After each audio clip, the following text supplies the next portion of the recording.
अगर आप भी चाहते हैं नए वीडियो एवं नए ऑडियो देखने एवं सुनने के लिए तो हमारे गोल्ड स्टूडियो चैनल को सब्सक्राइब जरूर करें एवं बेल आइकन दबाना ना भूलें।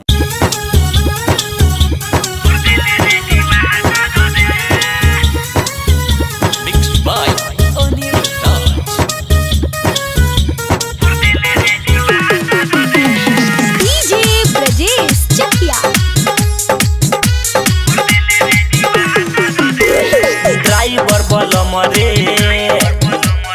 धरेला ना दम रे, ड्राइवर बलम रे धरेला ना दम रे, खतिया में हमें मारे बामा बम रे, पीके जावेला रोज क्वार्टर रे। ए ए ए सैया फोड़ देले रे दीवा हाटर रे, सैया फोड़ देले रे दीवा हाटर रे, ड्राइवर बलम रे धरेला ना दम रे, रतिया में हमें मारे बामा बम रे, पीके जावेला रोज क्वार्टर रे। ए ए ए सैया फोड़ देले रे दीवा हाटर रे, सैया फोड़ देले रे दीवा हाटर रे।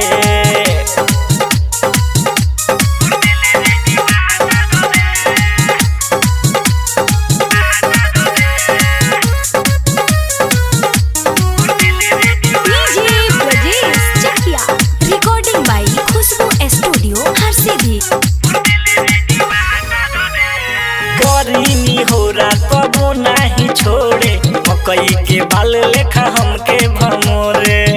अरे सखी करीनी हो तबो नहीं छोड़े, मकई के बाल लेखा हमके भमोरे, कहियो ना करेला हुआ तर रे।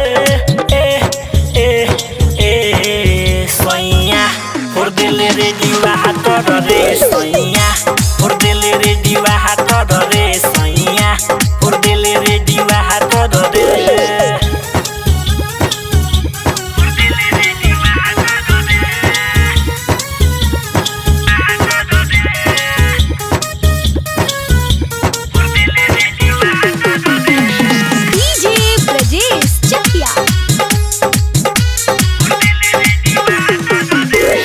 धीरज दीवाना का कहीं हो खेला, बिना लेले सिउ नहीं सुतेला।